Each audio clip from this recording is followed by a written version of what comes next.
কিছু শূকর উপদ্রব শুরু করেছে আমাদের বাগানে। আমি ওই শূকরগুলো সম্বন্ধে কিছু বলতে চাই, যাদের কোনো কাজ নাই কচু খেতে কচু ভাঙা ছাড়া।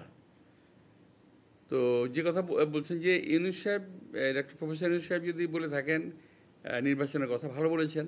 নির্বাচন তো আচ্ছা, আমি বুঝি না নির্বাচন না দিয়ে কী করবে এই গভর্নমেন্ট, এই সরকার। আমি এটা বুঝি না কী করতে।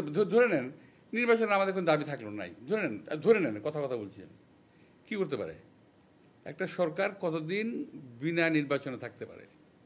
এটা সম্ভব না। যদি বিনা নির্বাচনে সরকার থাকতে পারতো তাহলে তো হাসিনাই থাকতো। যেহেতু হাসিনা নির্বাচিত ছিল না, সে তাই চলে যেতে হয়েছে বাধ্য হয়ে। তো ডক্টর মোহাম্মদ ইউনূস বোধহয় সঠিক সিদ্ধান্ত নিয়েছেন, এবং উনি যদি নির্বাচনের কথা বলে থাকেন, আগে বলেছেন, এখন যদি বলে থাকেন, ভালো বলেছেন, সঠিক বলেছেন। নির্বাচনটা হওয়া দরকার। এক গ্রুপ আছে দেশে, এক গ্রুপ আছে বিদেশে, যারা নাকি নির্বাচনকে বাদ দিয়ে সংস্কারের কথা বলছেন, আবার বলার চেষ্টা করছেন যে বিএনপি সংস্কারের কথা শুনলেই বিএনপির মেজাজ খারাপ হয়ে যায়। আমি এখানে আমার একটু তীব্র আপত্তি আমাদের, যে বিএনপি কখনো সংস্কারের বিপক্ষে নয়। বিএনপি বরাবর সংস্কারের পক্ষে, একই সঙ্গে বিএনপি নির্বাচনের পক্ষে। দুটোরই প্রয়োজন আছে, কিন্তু এমন সংস্কারের পক্ষে বিএনপি নয় যেটি দেশের জনগণের স্বার্থের, জনগণের অধিকারের বাইরে চলে যাবে। এমন কোনো সংস্কার বিএনপি কিংবা আমরা মেনে নিতে পারি না, মেনে নিবও না। আমি এই কথা আগে বলেছি, এখনও বলছি। আপনারা দেখবেন সংস্কার যদি যারা নাকি এটা নিয়ে এটা পড়েছেন, যাদের কাছে স্প্রেডশিট গেছে, যারা পড়েছেন তারা দেখেছেন যে এমন কিছু প্রস্তাব আছে যে প্রস্তাবগুলো বাংলাদেশে মানুষের সঙ্গে মানানসই নয়, যেগুলো বাংলাদেশের সঙ্গে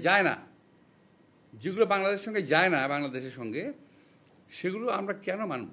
এবং এই যে মানা না মানা নিয়ে কালকে দেখলাম এক ভদ্রলোক, যিনি, আমি নাম নিচ্ছি না, তবে আপনারা বুঝে নিন, যিনি দরবেশের সালমান রহমানের টাকা খেয়ে মোটা হয়েছেন, স্বাস্থ্য ভালো করেছেন, চেহারা সুন্দর করেছেন, লম্বা লম্বা কথা বলেন বাইরে থেকে। খুব দুর্ভাগ্যজনকভাবে উনি আমার সম্বন্ধে কালকে বাজে কথা বলেছেন। তো বলতে থাকুক, আমি বলেছি না কচু খেতে শুকর পড়েছে, আমি শুকরের পর্যায়ে ধরি ওনাদেরকে। তো আরেকজন আছে ফ্রান্সে, আরেকজন আছে একজন ওখানে, কি এটা একটা নাম, ওটা হলো কি বলে এটাকে, একটা না একটা জারজ মিল্টন আছে, সরি কথা আমি বলে দিলাম। আমার এই অবস্থা থেকে এটা বলা ঠিক হয়নি বোধ হয়, তবুও আমি বলছি, জারজ মিল্টন বকা দিয়েছে আমাকে, সেটাকে সমর্থন করেছে পিনাকি। অর্থাৎ জারজ মিল্টন যে ভাষা আমাকে বকা দিয়েছে, পিনাকি সমর্থন করেছে। আমি বলতে চাই যে ওরা সবাই একই বংশের, একই গোত্রের সন্তান। কোনো ভদ্রলোককে এভাবে গালি দিতে পারে না। আমি ঢাকার মানুষ,